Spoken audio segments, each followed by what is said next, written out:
Alors, bonsoir, chers frères et sœurs. Soyez les bienvenus sur Ange Ombolo TV. Comme toujours, c'est un réel plaisir pour moi de venir à vous, afin qu'ensemble nous nous rendions au pied du Seigneur Jésus-Christ, afin de partager le pain de vie, la parole de Dieu, la bonne nouvelle d'élection de la grâce, la bonne nouvelle de la prédestination des élus de Dieu au salut. C'est toujours pour moi un réel plaisir de venir à vous. Je ne me lasse point, chers frères et sœurs, de vous enseigner les mêmes choses. Et comme dirait l'apôtre Paul, pour vous cela est salutaire. Nous allons poursuivre notre série de conférences consacrée à l'élection, à la grâce, à la prédestination des élus de Dieu au salut. Ce soir, nous allons partager autour de la nécessaire persévérance des saints. Donc, la conférence de ce soir, je l'ai donc intitulée La nécessaire persévérance des saints. Comme vous le savez, dans la seconde épître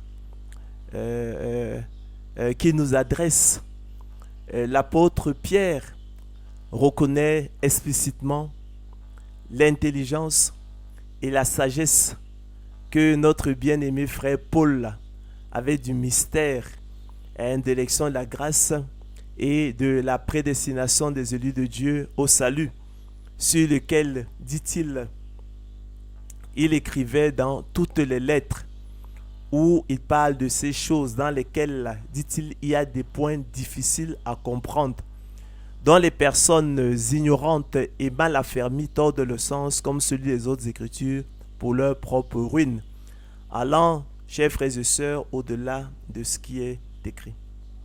Un de ces points difficiles, chers frères et sœurs, vous l'imaginez, vous le savez, est celui de la place des bonnes œuvres dans le salut des élus de Dieu, selon qu'il est écrit.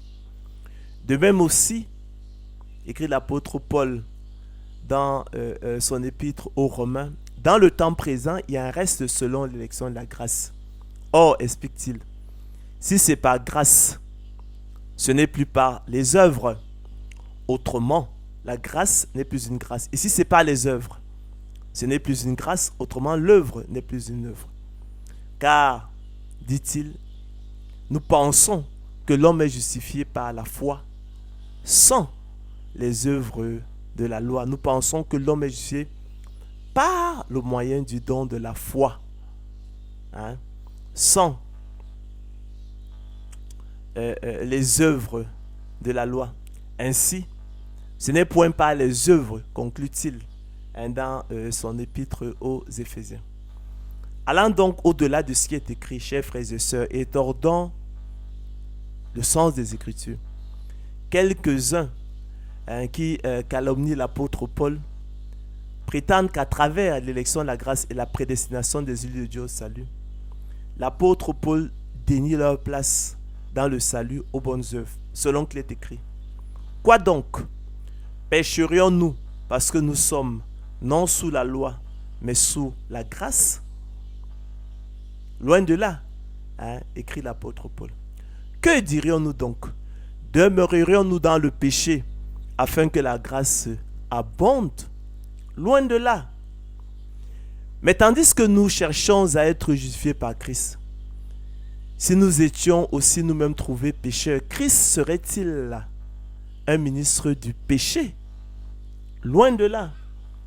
Et pourquoi ne ferions-nous pas le mal afin qu'il en arrive du bien, comme quelques-uns qui nous calomnient prétendent que nous le disons? Anéantissons-nous donc la loi par la foi? Loin de là, au contraire, nous confirmons la loi. Ce soir, chers frères et sœurs, nous nous proposons donc de réfuter ces erreurs irrécevables et de clarifier la pensée de l'apôtre Paul pour redonner leur place aux bonnes œuvres dans le cadre de l'élection de la grâce et la prédestination des îles de Dieu au salut selon qu'il est écrit. Recherchez la sanctification sans laquelle personne ne verra le Seigneur, écrit l'auteur de l'épître aux Hébreux. Car, écrit l'apôtre Paul à Tite, la grâce de Dieu, l'élection de la grâce, les très saintes doctrines bibliques d'élection de la grâce et la prédestination des îles de Dieu au salut, nous enseignent à renoncer à l'impiété et aux convoitises mondaines et à vivre dans le siècle présent selon la sagesse, la justice et la piété, en attendant la bienheureuse espérance et la manifestation de la gloire du grand Dieu de notre Sauveur Jésus-Christ, qui s'est donné lui-même pour nous, afin de nous racheter de toute iniquité et de se faire un peuple qui lui appartienne, purifié par lui et zélé pour les bonnes œuvres. Dis ces choses. Commande-t-il à Tite, exhorte et reprend avec une pleine autorité, que personne ne te méprise. Pour ce faire, chers frères et sœurs, après avoir dévoilé que le don de la foi, qui est un privilège des yeux de Dieu, est une semence de Dieu selon qu'il est écrit. Quiconque est né de Dieu ne pratique pas le péché, parce que la semence de Dieu demeure en lui et ne peut pécher parce qu'il est né de Dieu. C'est par là, écrit l'apôtre Jean, que se font reconnaître les enfants de Dieu et les enfants du diable. Parce que tout ce qui est né de Dieu triomphe du monde. Tout ce qui est né de Dieu triomphe du péché. Et la victoire qui triomphe du monde et du péché, c'est notre foi. Qui est celui qui a triomphé du monde? Qui est celui qui a triomphé du péché? Sinon celui qui croit que Jésus est le Fils de Dieu. Vous avez été régénérés, chers frères et sœurs, non par une semence corruptible, mais par une semence incorruptible. Par le don de la foi à salut, qui est la semence de Dieu, demeurant dans ses enfants, et les préservant de la pratique du péché. Car c'est par grâce que vous êtes sauvés, chers frères et sœurs, par le moyen de la foi. Et cela ne vient pas de vous, c'est le don de Dieu, selon qu'il est écrit. Oracle, parole de l'Éternel sur Israël. En ce jour-là et jamais avant, je répandrai sur la maison de David et sur les habitants de Jérusalem un esprit de grâce et de supplication. Et ils tourneront les regards vers moi, celui qu'ils ont percé. Ils pleureront sur lui comme on pleure sur un fils unique. Ils pleureront amèrement sur lui comme on pleure sur un premier-né. Car il vous a été fait la grâce et le privilège par rapport à Christ de croire en lui. Selon qu'il est écrit, Simon-Pierre, serviteur et apôtre de Jésus-Christ, à ceux qui ont reçu en partage une foi du même prix que la nôtre, par la justice de notre Dieu et du Sauveur Jésus-Christ. Je rappelle que recevoir en partage, c'est avoir comme don naturel. Nous instruirons, chers frères et sœurs, le peuple de Dieu par une comparaison tirée des semences dans le monde naturel. Selon qu'il est écrit, il faut que le laboureur travaille avant de recueillir les fruits. 2 Timothée 2,6. Il faut que le laboureur travaille d'abord, chers frères et sœurs, avant de recueillir les fruits. Il faut que le laboureur travaille premièrement avant de recueillir les fruits, pour reprendre la version d'Arby de la Bible. Il faut que le laboureur travaille avant de recueillir de la semence les fruits. Il faut que le laboureur travaille avant de recueillir de la semence le précieux fruit. En révélant par analogie, chers frères et sœurs, que les semences de Dieu dans le monde spirituel obéissent aux mêmes lois et principes que les semences dans le monde naturel, selon qu'il est écrit. Il faut que le laboureur travaille avant de recueillir les fruits. Il faut que le laboureur travaille avant de recueillir de la semence les fruits. Il faut que le laboureur travaille avant de recueillir la semence le précieux fruit. Pour en conclure, chers frères et sœurs, par analogie, que de même, dans le monde spirituel, il faut que l'élu de Dieu travaille et persévère avant de recueillir de la semence de Dieu en lui, le précieux fruit qu'est le salut, le repos de l'âme et la vie éternelle. De même aussi et par analogie, dans le monde spirituel, chers frères et sœurs, il faut que l'élu de Dieu travaille et persévère avant de recueillir du don de la foi, qui est la semence de Dieu en lui, le précieux fruit qui est le salut, le repos de l'âme et la vie éternelle, selon qu'il est écrit. Et nous sommes là dans l'épître de Jacques, chapitre 2, versets 14 à 26. Mes frères, écrit l'apôtre Jacques, que sert-il à quelqu'un de dire qu'il a la foi s'il n'a pas les œuvres? La foi peut-elle le sauver? Le don de la foi peut-il le sauver? La semence de Dieu peut-elle le sauver? Il en est ainsi de la foi, chers frères et sœurs, écrit-il, du don de la foi, de la semence de Dieu en nous. Si elle n'a pas les œuvres, elle est morte en elle-même. Elle est inutile. Veux-tu savoir, ô homme vain, poursuit-il, que la foi sans les œuvres est inutile? Que le don de la foi sans les œuvres est inutile. Que la semence de Dieu sans les œuvres est inutile. Abraham, notre père, ne fut-il pas justifié par les œuvres lorsqu'il offrit son fils Isaac sur l'autel? Tu vois que la foi agissait avec ses œuvres et que par les œuvres, la foi fut rendue parfaite. Ainsi s'accomplit ce que dit l'Écriture. Abraham crut à Dieu et cela lui fut imputé à justice. Il fut appelé ami de Dieu. Vous voyez donc, chers frères et sœurs, conclut-il, que l'homme est justifié par les œuvres qui procèdent de la responsabilité de l'homme et non par la foi seulement, qui procède de la souveraineté de Dieu à travers le don de la foi. Vous savez que la foi ne vient pas de l'homme, mais est un don de Dieu.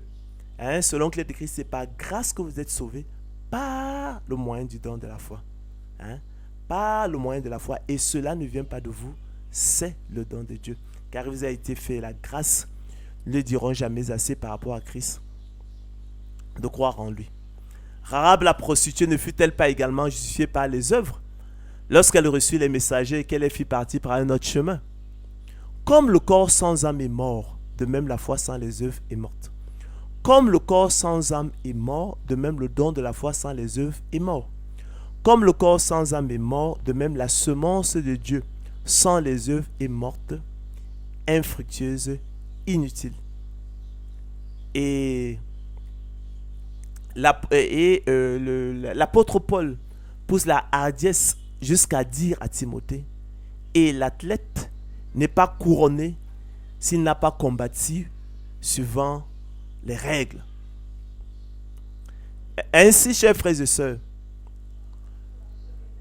lorsque notre bien-aimé frère Paul, dans la sagesse et l'intelligence particulière que Dieu lui a donnée de l'élection de la grâce, nous révèle que l'homme est justifié par la foi, sans les œuvres de la loi. Loin de vouloir dénier leur place aux bonnes œuvres dans le salut, pour changer la grâce de Dieu en dissolution, comme quelques-uns qui nous calomnient, prétendent que nous le disons, écrit l'apôtre Paul.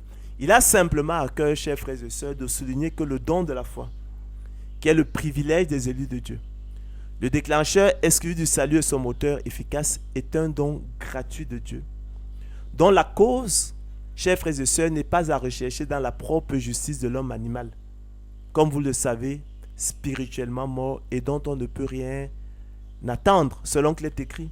Mais l'homme animal ne reçoit pas les choses de l'Esprit de Dieu. Mais l'homme animal n'accepte pas les choses de l'Esprit de Dieu. Mais l'homme animal refuse les choses de l'Esprit de Dieu. Pourquoi? Car elles sont une folie pour lui. Et il ne peut les connaître, il ne peut les aimer, parce que c'est spirituellement qu'on en juge.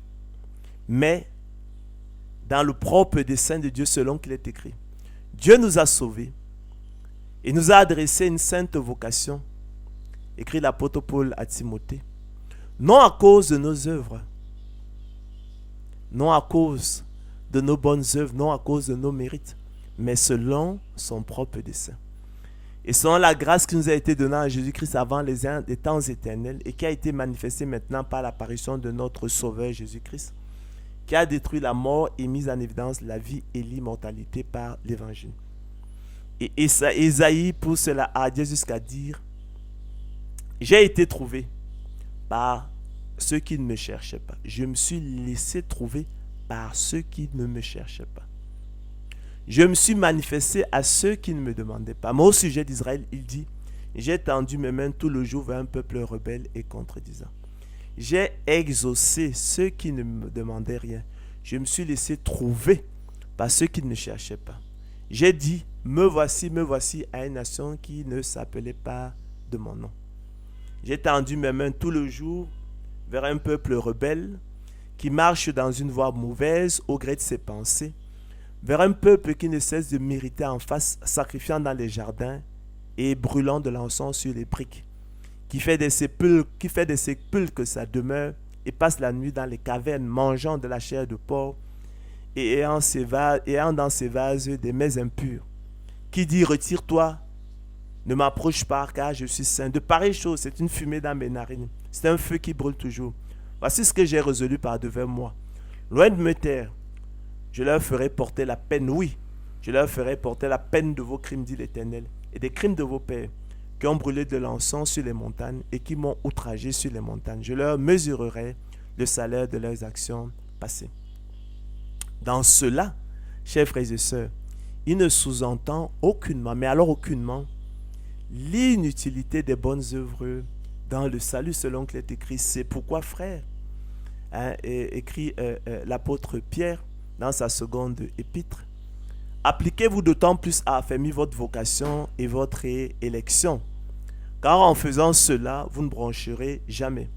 C'est ainsi, en effet, que l'entrée dans le royaume éternel de notre Seigneur et Sauveur Jésus-Christ vous sera pleinement accordée.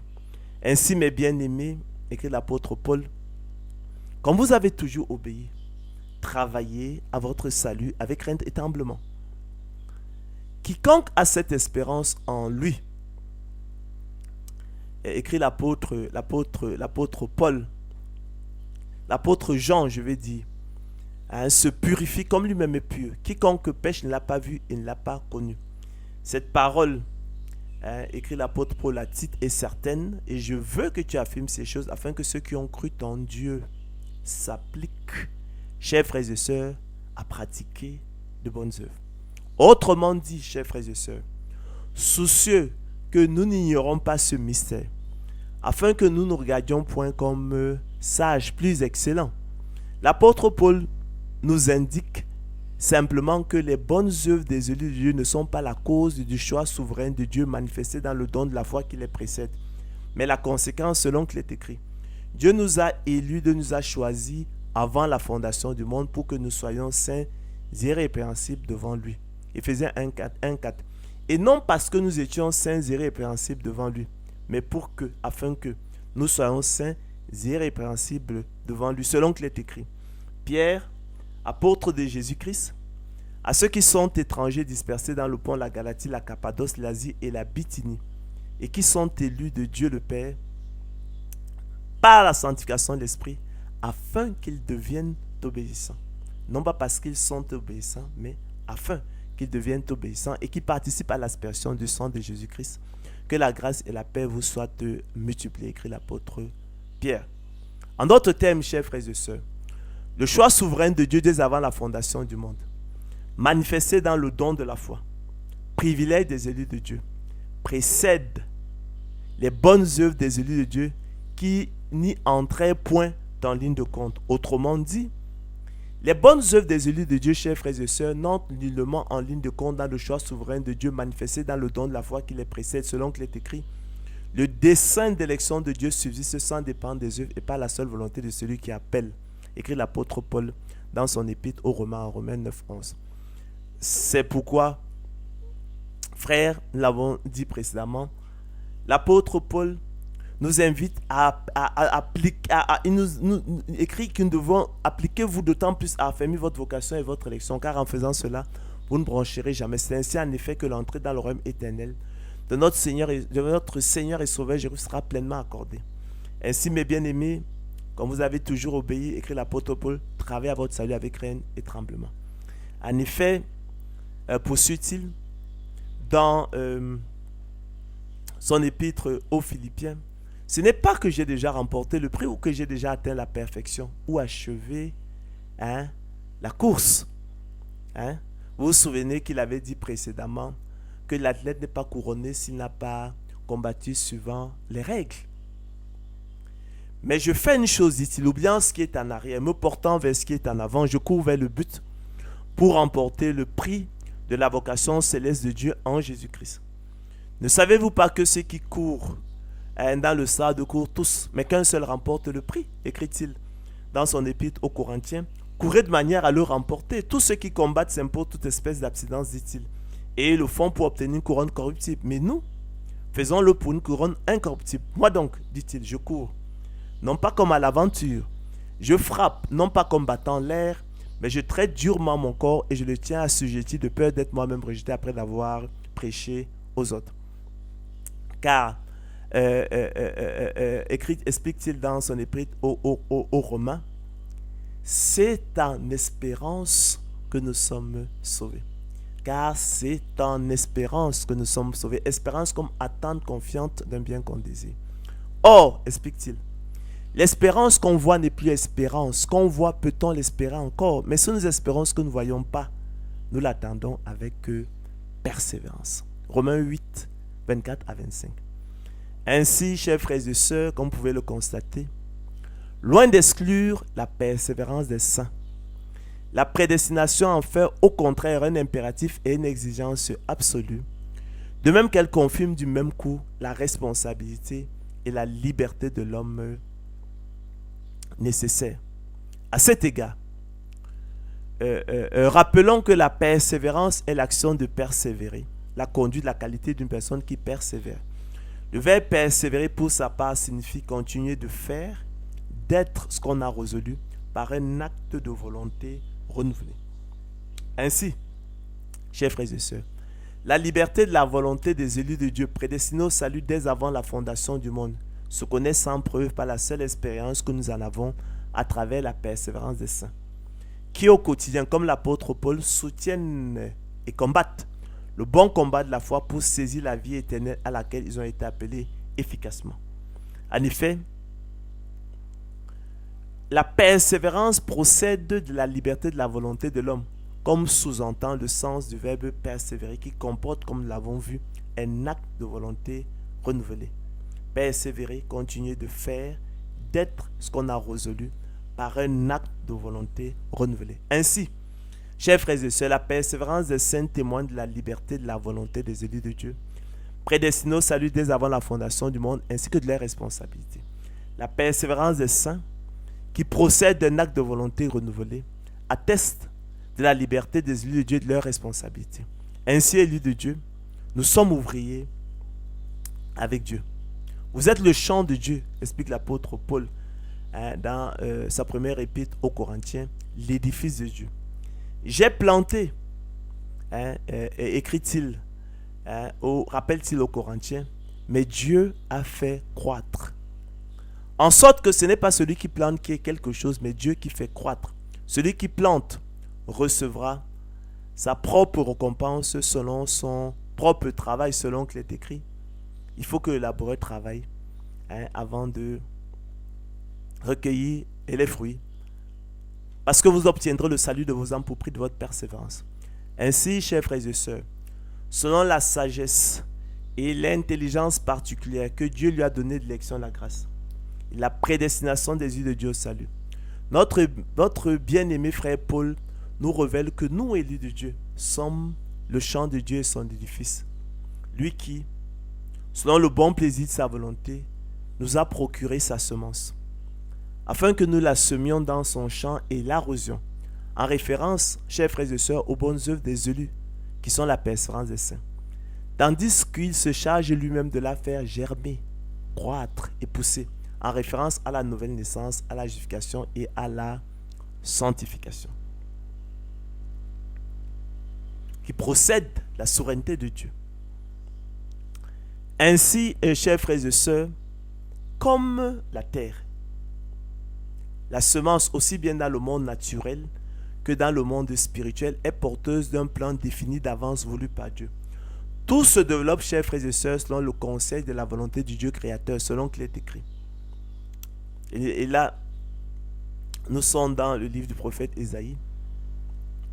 Alors l'Éternel répandra la pluie sur la semence que tu auras mise en terre. Et le pain que produira la terre sera savoureux et nourrissant. Comme la pluie et la neige descendent des cieux et n'y retournent pas sans avoir arrosé, fécondé la terre et fait germer les plantes, sans avoir donné de la semence au semeur et du pain à celui qui mange. Autrement dit, chers frères et sœurs, comme la terre, la semence, aussi bien dans le monde naturel que dans le monde spirituel, renferme un programme exécuté à la lettre, selon le schéma directeur de Dieu, selon qu'il est écrit. Nous sommes dans le livre de la Genèse.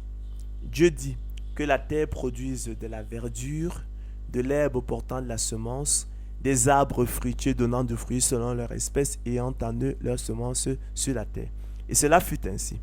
Et la terre produisit de la verdure, de l'herbe portant de la semence selon son espèce, et des arbres donnant du fruit ayant en eux leur semence selon leur espèce. Dieu vit que cela était bon. Et Dieu dit, voici, je vous donne toute herbe portant de la semence et qui est à la surface de toute la terre, et toute herbe ayant en lui du fruit d'arbre et portant de la semence, ce sera votre nourriture.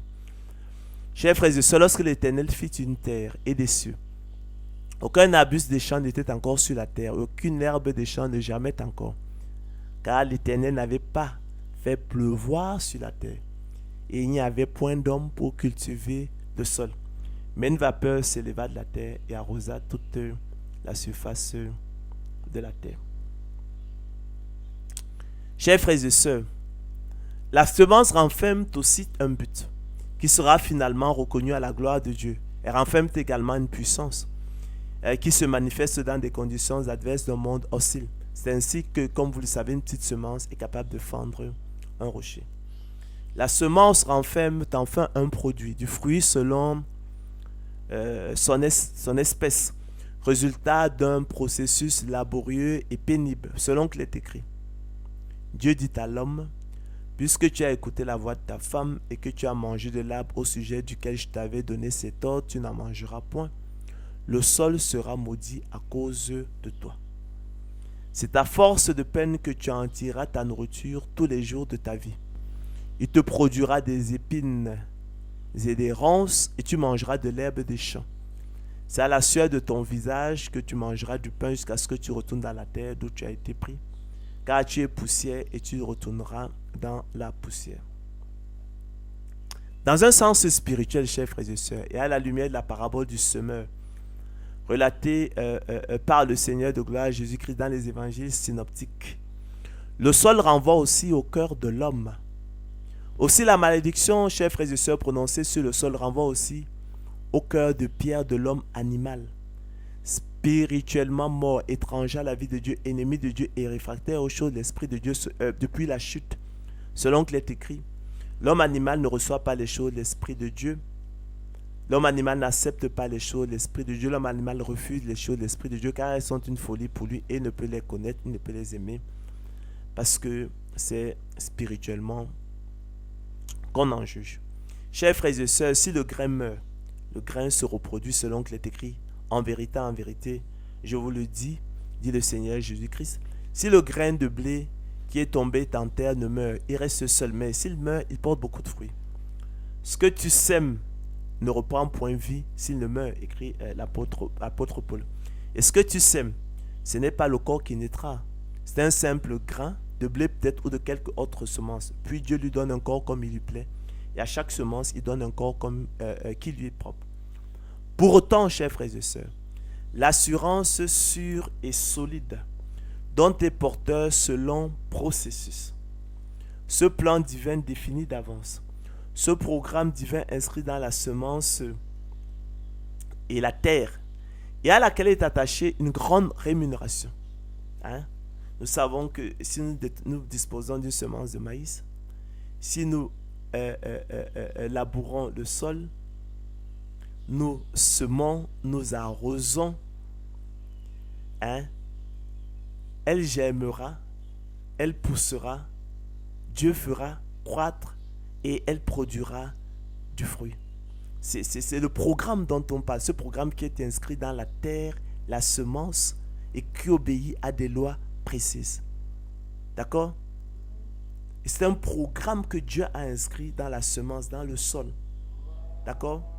Donc, pour autant, chers frères et sœurs, l'assurance sûre et solide dont est porteur ce long processus, ce plan divin défini d'avance, ce programme divin inscrit dans la semence et la terre et à laquelle est attachée une grande rémunération. Aucunement, mais alors aucunement, chers frères et sœurs, ne dispense le laboureur de travailler selon qu'il est écrit. Il faut que le laboureur travaille avant de recueillir les fruits. Il faut que le laboureur travaille d'abord avant de recueillir les fruits. Il faut que le laboureur travaille premièrement avant de recueillir les fruits.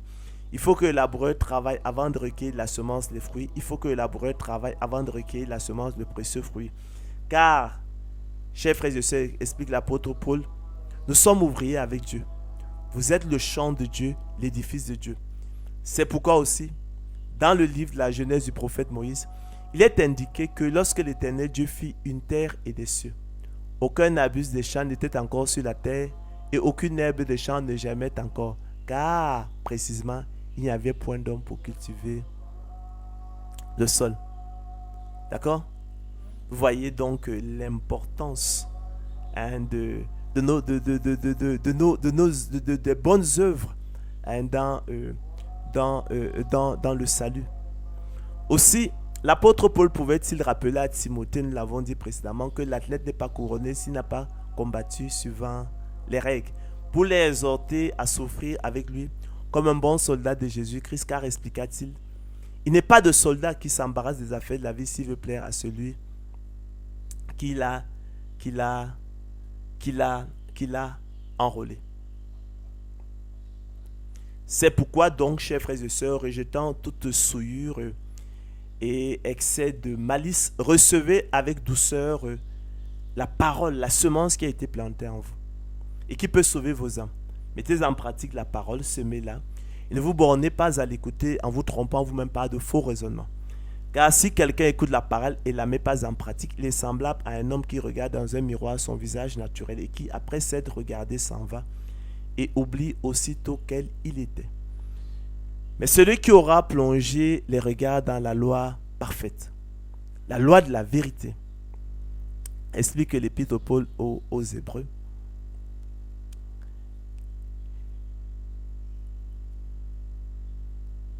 et qui aura persévéré, n'étant pas un auditeur oublié, mais se mettant à l'œuvre, celui-là sera heureux dans son activité. Si quelqu'un croit être religieux, sans tenir sa langue en bride, mais en trompant son cœur, la religion de cet homme est vaine. La religion pure et sans tache devant Dieu notre Père consiste à visiter les orphelins et les veuves dans leurs afflictions et à se préserver des souillures du monde. On était plutôt là, chers frères et sœurs, dans l'épître de Paul, dans l'épître de Jacques. Recherchez donc, dit l'auteur de l'épître aux Hébreux, la sanctification sans laquelle personne ne verra le Seigneur. Cette parole est certaine, écrit l'apôtre Paul à Timothée. Si nous sommes morts avec lui, nous vivrons aussi avec lui. Si nous persévérons, nous régnerons aussi avec lui. Si nous le régnons par contre, lui aussi nous régnera, que ce soit clair. Si nous sommes infidèles, il demeure fidèle car il ne peut se régner lui-même. Rappelle ces choses, dit-il. Et force-toi, dit-il à Timothée, de te présenter devant Dieu comme un homme éprouvé, un ouvrier qui n'a point à rougir. Le Seigneur connaît ceux qui lui appartiennent et quiconque prononce le nom du Seigneur qui s'éloigne de l'iniquité. Dans une grande maison, poursuit-il, il n'y a pas seulement des vases d'honneur et d'argent, mais il y en a aussi de bois et de terre. Les uns sont des vases d'honneur et les autres d'un usage vil. Si donc quelqu'un se conserve pur, en s'abstenant de ces choses, il sera un vase d'honneur, sanctifié, utile à son maître, propre à toute bonne œuvre. C'est ici, écrit l'apôtre Jean, dans le livre de l'Apocalypse, la persévérance des saints, qui gardent les commandements de Dieu et la foi de Jésus-Christ. Mais de même qu'à la vérité, chers frères et sœurs, l'on ne saurait imaginer le laboureur négliger, saccager et mettre le feu sur sa propre vigne, dont il en attend le précieux fruit. Selon qu'il est écrit, qui est-ce qui plante une vigne et n'en mange pas le fruit? Voici le laboureur attend le précieux fruit de la terre, prenant patience à son égard jusqu'à ce qu'il ait reçu les pluies de la première et de l'arrière saison. De même aussi, et par analogie, chers frères et sœurs, l'élu de Dieu ne saurait se détourner de la libre entrée dans le sanctuaire par la route nouvelle et vivante que le Seigneur de gloire Jésus-Christ a inaugurée pour lui au travers du voile, qu'il a déchiré en deux par le milieu depuis le haut jusqu'en bas pour s'approcher du grand souverain sacrificateur selon l'ordre de Melchisédek, qui peut sauver parfaitement ceux qui s'approchent de Dieu par lui, étant toujours vivant pour intercéder en leur faveur, et qui, après d'avoir été élevé à la perfection, est devenu pour tous ceux qui lui obéissent l'auteur d'un salut éternel. Car, chers frères et sœurs, de même que le précieux fruit de la vigne est un bien que le laboureur désire, de même aussi, et par analogie, croyez-moi, le salut est un bien que l'élu de Dieu désire ardemment. Et je parle d'expérience. Depuis que par la nouvelle naissance, opérée par le Saint-Esprit venu habiter en lui, il est revenu à son bon sens. Il s'est dégagé des pièges du diable qui s'est emparé de lui pour le soumettre à sa volonté selon qu'il est écrit. Et vous allez voir l'œuvre de la nouvelle naissance. Je répandrai sur vous une eau pure et vous serez purifiés. Je vous purifierai de toutes vos souillures et de toutes vos idoles. Je vous donnerai un cœur nouveau et je mettrai en vous un esprit nouveau. Je ôterai de votre corps le cœur de pierre et je vous donnerai un cœur de chair. Je mettrai mon esprit dans vous, dit l'Éternel par la bouche du prophète Ézéchiel. Et je mettrai en vous un esprit nouveau. Je ôterai de leur corps le corps de pierre et je leur donnerai un cœur de chair afin qu'ils suivent mes ordonnances et qu'ils observent et pratiquent mes lois selon qu'il est écrit. Grâce soit rendue à Dieu de ce que, après d'avoir été esclaves du péché, vous avez obéi de cœur à la règle de doctrine dans laquelle vous avez été instruits. Ayant été affranchis du péché, vous êtes devenus esclaves de la justice selon qu'il est écrit. Je suis par l'entendement esclave de la loi de Dieu, écrit l'apôtre Paul dans son épître aux Romains. Car je prends plaisir à la loi de Dieu selon l'homme intérieur, ce qui n'était pas le cas de l'homme animal. Selon qu'il est écrit, mais l'homme animal ne reçoit pas les choses de l'Esprit de Dieu, mais l'homme animal n'accepte pas les choses de l'Esprit de Dieu, mais l'homme animal refuse les choses de l'Esprit de Dieu. Pourquoi? Car elles sont une folie pour lui et il ne peut les connaître, il ne peut les aimer parce que c'est spirituellement qu'on en juge. Or, dit le Seigneur de gloire Jésus-Christ, si quelqu'un m'aime, il gardera ma parole. Celui qui ne m'aime pas ne garde point mes paroles. C'est par là que se font reconnaître les enfants de Dieu et les enfants du diable. Car l'amour de Dieu consiste à garder ses commandements. Et ses commandements ne sont pas pénibles. Parce que tout ce qui est né de Dieu triomphe du monde. Et la victoire qui triomphe du monde, c'est notre foi. Qui est celui qui a triomphé du monde, sinon celui qui croit que Jésus-Christ est le Fils de Dieu? Mais maintenant, étant affranchi du péché et devenu esclave de Dieu, vous avez pour fruit la sainteté et pour fin la vie éternelle. Car le salaire du péché, c'est la mort. Mais le don gratuit de Dieu, c'est la vie éternelle en Jésus-Christ en Jésus-Christ notre Seigneur. Ignorez-vous, chers frères et sœurs, que nous tous qui avons été baptisés en Jésus-Christ, c'est en sa mort que nous avons été baptisés. Nous avons donc été ensevelis avec lui par le baptême en sa mort, afin que comme Christ est ressuscité des morts par la gloire du Père, de même vous aussi, nous marchions dans la nouveauté de vie. En effet, si nous sommes devenus même plantes avec lui, par la conformité à sa mort, nous le serons aussi, explique l'apôtre Paul, par la conformité à sa résurrection, sachant que notre vieil homme a été crucifié avec lui, afin que le corps du péché fût détruit, pour que nous ne soyons plus esclaves du péché, car celui qui est mort est libre du péché. Or, si nous sommes morts avec Christ, nous croyons que nous vivons aussi avec lui, sachant que Christ ressuscité des morts ne meurt plus. La mort n'a plus de pouvoir sur lui, car il est mort et c'est pour le péché qu'il est mort une fois pour toutes. Il est revenu à la vie et c'est pour Dieu qu'il vit. Ainsi, chers frères et sœurs, vous-même, regardez-vous comme morts au péché et comme vivants pour Dieu en Jésus-Christ. Par conséquent, que le péché ne règne donc point dans votre corps mortel et n'obéissez point à ses convoitises. Ne livrez pas vos membres au péché comme des instruments d'iniquité, mais donnez-vous vous-même à Dieu comme étant vivants de mort que vous étiez, et offrez à Dieu vos membres comme des instruments de justice, car le péché, chers frères et sœurs, écrit l'apôtre Paul, n'aura point de pouvoir sur vous, puisque vous êtes non sous la loi, mais sous la grâce.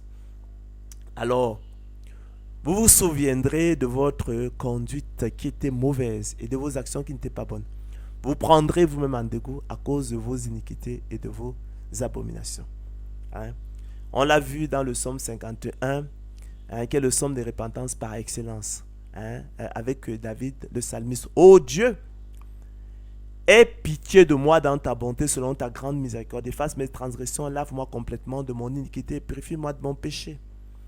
Car je reconnais mes transgressions, dit-il, et mon péché constamment devant moi. J'ai péché contre toi seul et j'ai fait ce qui est mal à tes yeux. En sorte que tu seras juste dans ta sentence, sans reproche dans ton jugement. Voici, je suis né dans l'iniquité, dit-il, et ma mère m'a conçu dans le péché.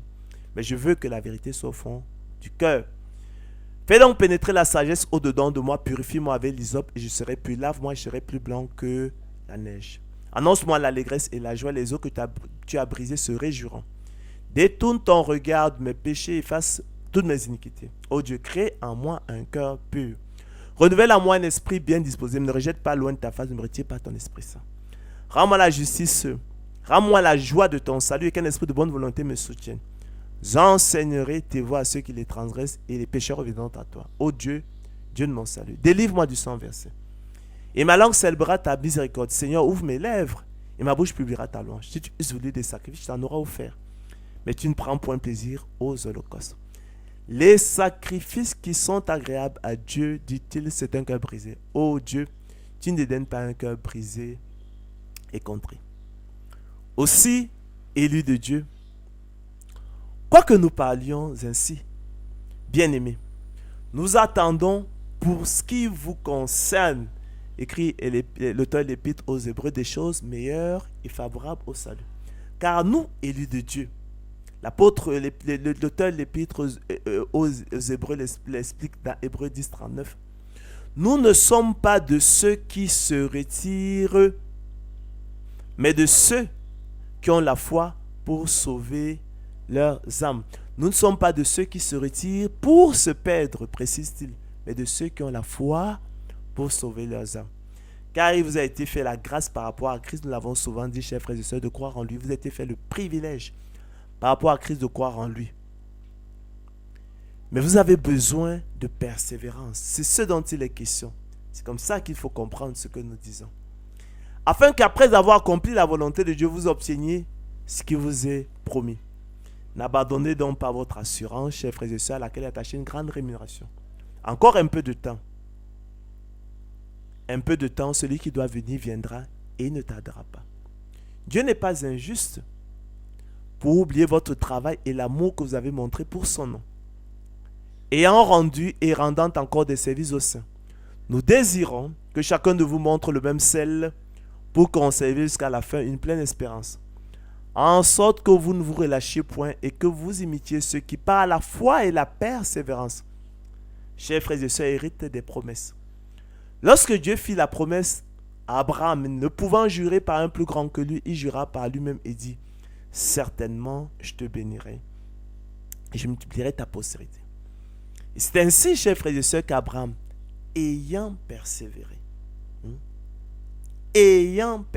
c'est ce dont il est question, obtint l'effet de la promesse. Il faut que le laboureur travaille avant de recueillir les fruits.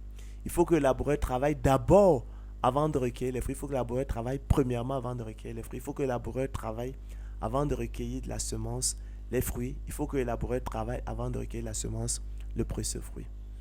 Or, les hommes, chers frères et sœurs, jurent par celui qui est plus grand qu'eux. Et le serment est une garantie qui met fin à tous leurs différences. C'est pourquoi Dieu, voulant montrer avec plus d'évidence aux héritiers de la promesse l'immutabilité de sa résolution, intervint par un serment afin que par deux choses immuables dans lesquelles il est impossible que Dieu monte, nous trouvions, chers frères et sœurs, un puissant encouragement. Nous dont le seul refuge a été de saisir l'espérance qui nous était proposée. Cette espérance, nous la possédons comme une encre de l'âme, sûre et solide. Elle pénètre au-delà du voile, là où Jésus est entré pour nous comme précurseur, ayant été fait souverain sacrificateur pour toujours selon l'ordre de Melchisédek. Ainsi élu de Dieu, explique l'apôtre Paul aux Corinthiens, dans 1 Corinthiens 9, 10, c'est à cause de nous qu'il a été écrit que celui qui laboure doit labourer avec espérance. Espérance comme attente confiante d'un bien. qu'on désire. Espérance, attendre confiant d'un bien qu'on désire. Bien compris, chers frères et sœurs, je l'ai souvent dit, ce verset constitue le témoignage biblique culminant de l'analogie secrète entre la semence dans le monde spirituel et la semence dans le monde naturel.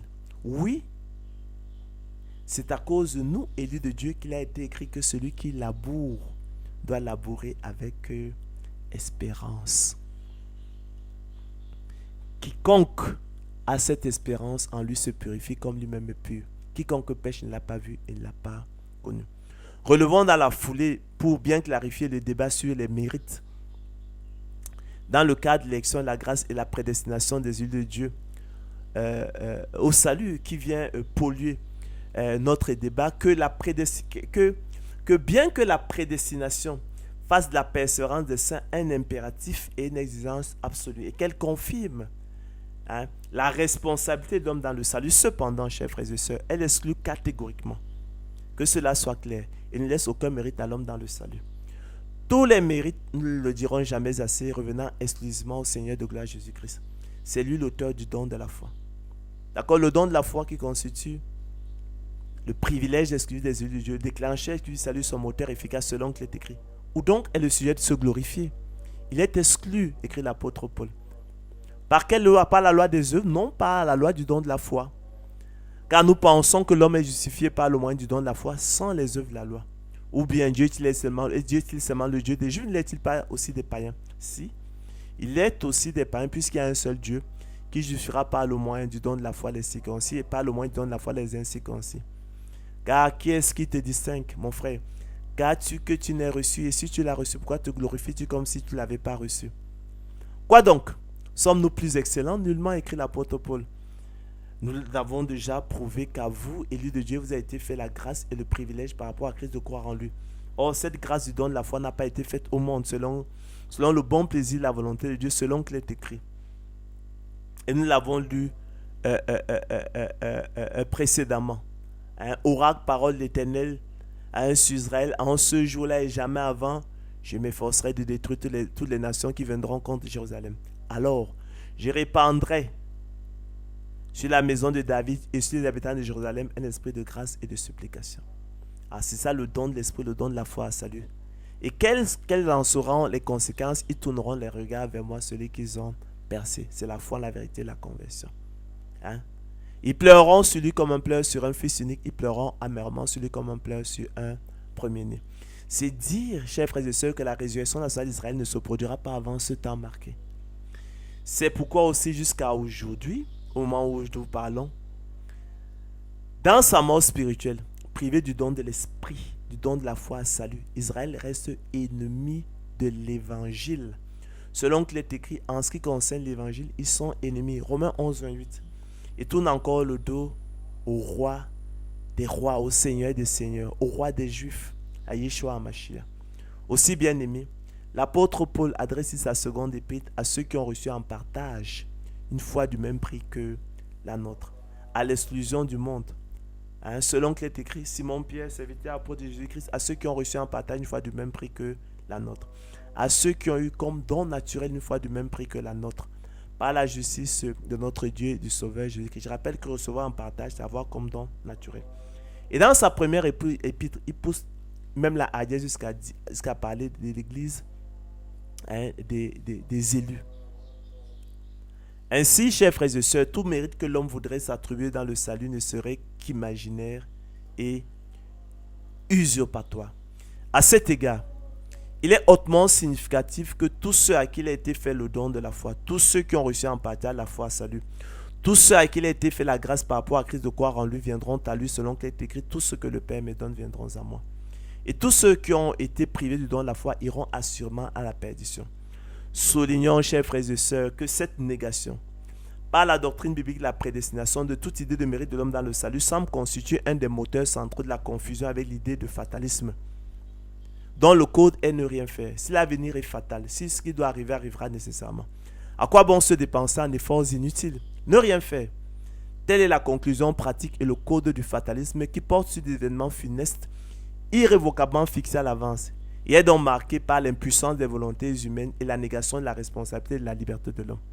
En effet, chers frères et sœurs, en sacrifiant sur l'autel de la grâce divine toute idée de mérite de l'homme dans le salut, en excluant catégoriquement, ne laissant aucun mérite à l'homme dans le salut, la prédestination des yeux de Dieu au salut semble dérouter et troubler le sens commun, qui croit y discerner le code et la conclusion pratique du fatalisme, à savoir ne rien faire, en confondant les notions voisines mais distinctes d'effort et de mérite.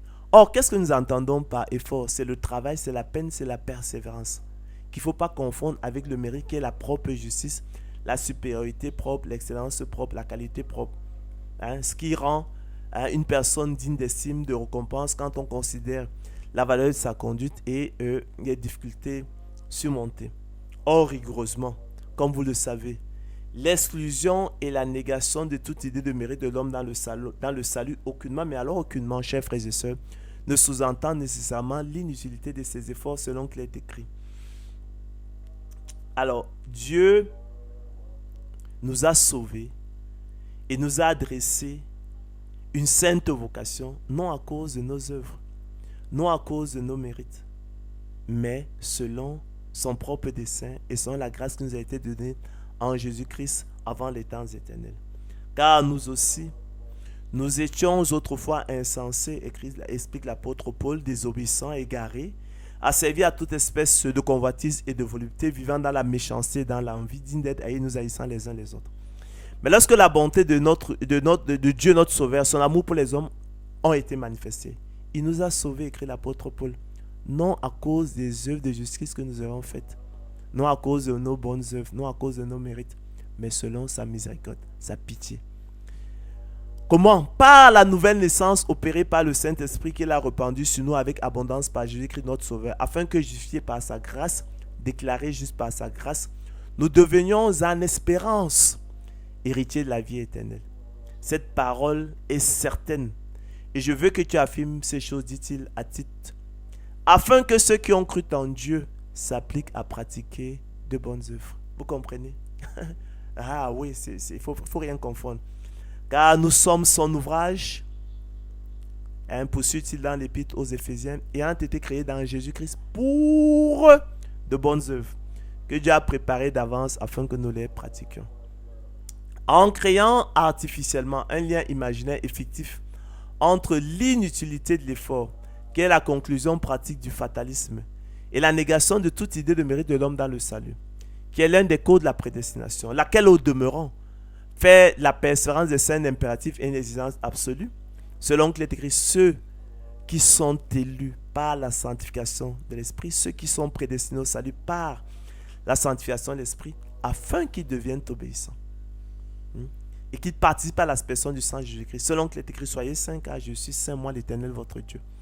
Le sens commun fait fausse route et confond tragiquement l'idée biblique de prédestination avec le conte profane et absurde du fatalisme.